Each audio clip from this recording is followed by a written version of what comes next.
नमस्कार साथियों, मैं अजय कुमार। अगर इस देश में ईमानदारी से बेईमान पत्रकारों की एक लिस्ट बनाई जाए तो काले अक्षरों में टीवी के पत्रकार सुधीर चौधरी का नाम जरूर शामिल किया जाएगा। पत्रकारिता में बेईमानी का काम समाज के लिए इतना घटिया होता है कि अगर किसी बेईमान पत्रकार को 1 रुपए भी मेहनताना के तौर पर दिया जा रहा है तो वह पैसे की बर्बादी है। मगर आप सबको पता ही है कि हमारे देश की जो शासन सत्ता है वह झूठ की बुनियाद पर खड़ी है, झूठ की बुनियाद पर चल रही है। इस झूठ को फैलाने में करोड़ों की सैलरी वाले टीवी के पत्रकारों का भरपूर इस्तेमाल किया जाता है।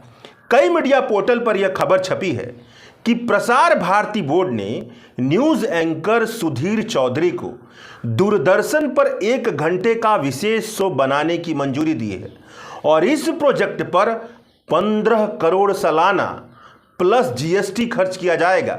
इसमें हर साल 10% की बढ़ोतरी की जाएगी।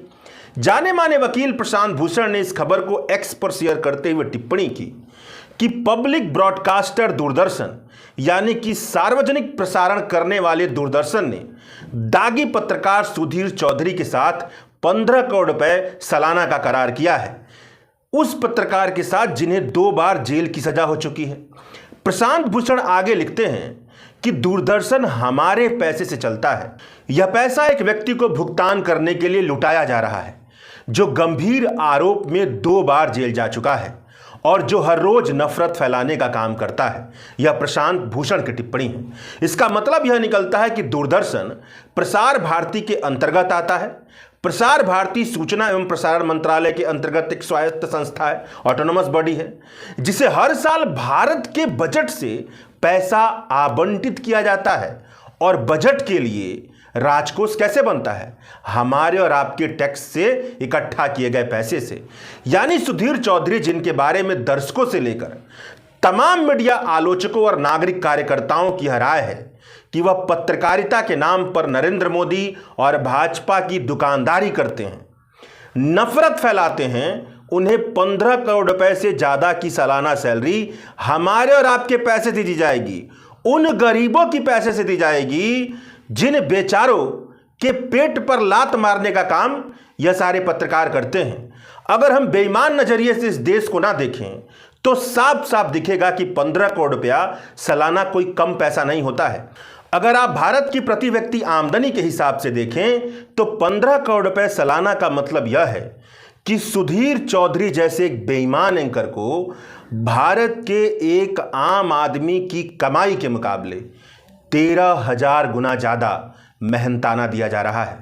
अगर आधिकारिक तौर पर देखें तो भारत सरकार के अधीन काम करने वाले कर्मचारियों में सबसे ऊंची सैलरी राष्ट्रपति की होती है, जिसे 5 लाख रुपए प्रति महीने के आसपास मिलते हैं, जो साल भर में मुश्किल से 60 लाख रुपए के आसपास बनते हैं।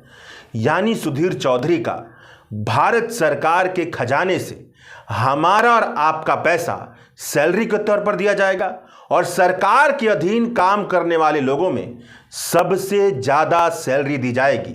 और एक बात ध्यान रखिए कि हमारा और आपका यह पैसा न तो किसी वैज्ञानिक को उसको रिसर्च प्रोग्राम के लिए दिया जा रहा है, न ही किसी इंजीनियरिंग ऑर्गेनाइजेशन को उसके रिसर्च प्रोग्राम के लिए दिया जा रहा है, न ही किसी ऐसे काम के लिए दिया जा रहा है जिससे इस देश का, इस पूरी मानवता का बहुत बड़ा फायदा पहुंचे, बल्कि यह सारा पैसा एक ऐसे पत्रकार को दिया जा रहा है जिसके बारे में कोई भी भारत का ईमानदार नागरिक जो संविधान को अपनाता है वह यह कह सकता है कि इसकी पत्रकारिता बेईमानी से भरी है।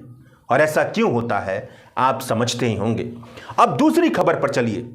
जिन खबरों पर करोड़ रुपए सालाना की सैलरी लेने वाले टीवी के एंकर कम बातचीत करते हैं और अगर बातचीत भी करते हैं तो उसकी गहराई को नहीं समझते और ना ही लोगों को समझाना चाहते हैं। 19 मार्च 2025 को एक मामले में सुनवाई करते हुए सुप्रीम कोर्ट ने बहुत ही गंभीर प्रश्न खड़ा किए, जिन सवालों पर हम सब सोचते हैं, हम सब चर्चा करते हैं, मगर सरकार झूठा दावा करते रहती है, सरकार के समर्थक झूठी बात करते रहते हैं। सुप्रीम कोर्ट ने सवाल किया कि यह कैसे संभव है कि कुछ राज्य यह कहते हैं कि उनकी प्रति व्यक्ति आमदनी बढ़ रही है, वे तरक्की कर रहे हैं, फिर भी उन राज्यों में 70% लोग गरीबी रेखा से नीचे हैं। यह दोनों बातें विरोधाभास पैदा करती हैं। यह दोनों बातें कैसे संभव है? यह क्लेम कैसे संभव है? अगर सरकार तरक्की का दावा कर रही है, विकास का दावा कर रही है, तो गरीबी इतनी ज्यादा क्यों है? गरीबी कम क्यों नहीं हो रही है? इसका मतलब यह है कि देश में अमीर और गरीब का जो फर्क है वह मिट नहीं रहा है बल्कि बढ़ रहा है। यह सारी बातें सुप्रीम कोर्ट ने कही है और सुप्रीम कोर्ट ने उस याचिका की सुनवाई करते हुए कही जो नागरिक अधिकार कार्यकर्ता अंजलि भारद्वाज, हर्ष मंदर, जगदीप छोकर के जरिए कोरोना के दौरान माइग्रेंट वर्कर को राशन कार्ड दिलाने से जुड़ी थी। इस याचिका में सुप्रीम कोर्ट में बहुत लंबे समय से सुनवाई हो रही है। इस याचिका के पक्ष में दलील देते हुए वकील प्रशांत भूषण ने सुप्रीम कोर्ट से कहा कि हमारे देश में आर्थिक असमानता इतनी बढ़ती जा रही है कि भारत के मुट्ठी भर लोगों के पास लाखों करोड़ है। सुधीर चौधरी को देखिए भाई, करोड़ रुपए लेंगे बेईमानी करने के लिए, जबकि बहुत बड़ी आबादी के पास, वास्ट मेजॉरिटी के पास 30 और 40 रुपए भी दिन के कमाने के नहीं हैं। इतने कम पैसे में अपना दिन गुजारती है। डेटा इकट्ठा करने वाली वेबसाइट स्टैटिस्टा के आंकड़ों के मुताबिक गुजरात में 43% आबादी बिलो द पॉवर्टी लाइन यानी बीपीएल की लाभार्थी है। यह वह गुजरात है जिसके बारे में मुख्य धारा की मीडिया ने इतना अनर्गल प्रचार किया कि गुजरात का नाम सुनते ही नरेंद्र मोदी का नाम याद आता है। पहले एक जमाने में गांधी जी का नाम याद आता था और नरेंद्र मोदी का नाम सुनते ही गुजरात के विकास का ध्यान आता है। यह सब प्रचार की वजह से है, जबकि इस विकास की असली हकीकत यह है कि यहां के 83% आबादी को 2 वक्त के खाने का इंतजाम सरकार कर रही है। यह सब 83% आबादी बीपीएल कार्ड होल्डर है। इसी तरह से हरियाणा में 70% आबादी बीपीएल कार्ड धारक है, राजस्थान में 95% आबादी बीपीएल कार्ड धारक है, मध्य प्रदेश में 60% आबादी बीपीएल कार्ड धारक है और इन सब राज्यों में डबल इंजन की सरकार है। भाजपा से पूछिए तो बिना किसी किंतु परंतु के कहेंगे कि डबल इंजन की सरकार जहां है वहां धूमधाम से तरक्की हो रही है, विकास हो रहा है और प्रमाणित करने के लिए सुधीर चौधरी जैसे एंकर को दिखला देंगे भाई देखिए इनका रिपोर्ट। दरअसल बात यह है कि राष्ट्रीय खाद्य सुरक्षा अधिनियम नेशनल फूड सिक्योरिटी एक्ट 2013 के तहत साल 2011 के सेंसस के आधार पर देश की करीब 67% आबादी को राशन कार्ड के जरिए सब्सिडी वाला अनाज मिलता है। 2011 में भारत की आबादी करीब 121 करोड़ थी, जिसके आधार पर यह संख्या करीब 81 से 82 करोड़ थी जिसको अनाज मिलता है। साल 2011 से लेकर अब तक 14 साल बीत गए। इतने लंबे समय जनसंख्या 140 करोड़ के पार चली गई है। तो नागरिक अधिकार कार्यकर्ताओं का कहना है कि उस आबादी की संख्या में बढ़ोतरी हुई है जिस आबादी के आधार पर एनएफएसए दिया जाता था। यह आबादी तकरीबन 10 करोड़ के आसपास हो सकती है जिन्हें राशन कार्ड मिलना चाहिए और इसी विषय पर सुप्रीम कोर्ट की सुनवाई लंबे समय से चल रही है। ई श्रम पोर्टल पर 28 करोड़ लोग रजिस्टर्ड हैं। इनमें से केवल 20 करोड़ लोग राशन कार्ड डेटा पर रजिस्टर्ड हैं। मतलब तकरीबन 8 करोड़ माइग्रेंट वर्कर के पास राशन कार्ड नहीं है, जिनके महीने की कमाई 8,000 रुपए से भी कम है।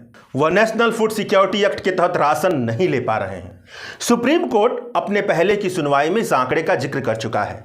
अप्रैल 2023 में सुप्रीम कोर्ट ने कहा था कि 8 करोड़ माइग्रेंट वर्कर को राशन कार्ड मिलना चाहिए। यह आंकड़े भारत की असली हकीकत को दर्शाते हैं। 140 करोड़ की आबादी में तकरीबन 90 करोड़ की आबादी के खाने का इंतजाम सरकार को करना पड़ रहा है। अभी ब्लूम रिसर्च की एक रिपोर्ट आई थी जिसमें यह बताया गया था कि भारत की तकरीबन 100 करोड़ आबादी, 100 करोड़ लोग भयंकर आर्थिक तंगी का शिकार हैं। एक वीडियो मैंने भी किया था। उनकी हालत अफ्रीका के सहारा के इलाके में रहने वाले लोगों की तरह है। कुछ अर्थशास्त्री कहते हैं कि इससे भी ज्यादा संख्या हो सकती है। मगर सरकार को ऐसे पत्रकार चाहिए जो इन सारे आंकड़ों पर बात ना करे, देश की हकीकत को ना दिखलाए, बल्कि नरेंद्र मोदी की जुबान से निकली इस बात को बताए कि देश में गरीबी का आंकड़ा 5% से नीचे चला गया है। इस तरह की बात को घर घर पहुंचाने के लिए सुधीर चौधरी जैसे एंकरों को 15 करोड़ रुपए सालाना देने की बात की गई है, जो इस सच को देश के लोगों के सामने ना बताएं कि सरकार ने 2011 के बाद अब तक गरीबी रेखा का निर्धारण ही नहीं किया। सरकार का नाम लेते ही यह समझ में आता है कि भाई गरीब हैं, उनके लिए काम करेगी। और सरकार जो अब की है, जो पिछले कई साल से राज कर रही है, उसने अब तक यह पैमाना ही नहीं बनाया जिससे यह पता चले कि इस देश में गरीबी कितनी है। और जिस हिसाब से गरीबी कम होने के आंकड़े जारी किए जा रहे हैं, उस हिसाब में यह भी शामिल है, जो सरकार जारी करती है गरीबी कम होने के आंकड़े, उसमें यह भी शामिल करती है कि भाई जिसके पास बैंक खाता है उसे भी गरीबी रेखा से बाहर माना जाए, भले ही बैंक खाता इनएक्टिव क्यों ना पड़ा हुआ हो। जनधन खाते से देखिए कितने करोड़ अकाउंट खोलेगा और उनकी जा करके देखिए कि भाई उनके अकाउंट में कितना पैसा है, तो पता चलेगा। और सरकार ने उनको गरीबी रेखा से बाहर कर दिया है और गरीबी रेखा का निर्धारण ही नहीं किया। तो आप समझ रहे हैं कि यह सारे जो झोल है सरकार के, यह जनता तक ना पहुंचे, इसके लिए ऐसा एंकर बैठाइए जो दिन भर हिंदू मुस्लिम करे और सरकारी आंकड़े जारी करें, जो सरकार का सच है, जिसमें बहुत धांधली है, केवल उसको बतलाए, असली हकीकत को ना बतलाए। अंत में चलते चलते यह भी खबर सुन लीजिए। एक्स सोशल मीडिया प्लेटफॉर्म से जारी किए गए आर्टिफिशियल इंटेलिजेंस मॉडल ग्रोक के जरिए लोगों ने ऐसे सवाल पूछ डाले कि 3-4 दिन के भीतर ही भाजपा की झूठ की फैक्ट्री का कबाड़ा निकाल दिया। ग्रोक आपने भी यूज किया होगा। अब खबर आ रही है कि सरकार ने एक्स से ग्रोक के ट्रेनिंग डेटा और जवाबों पर सफाई मांगी है।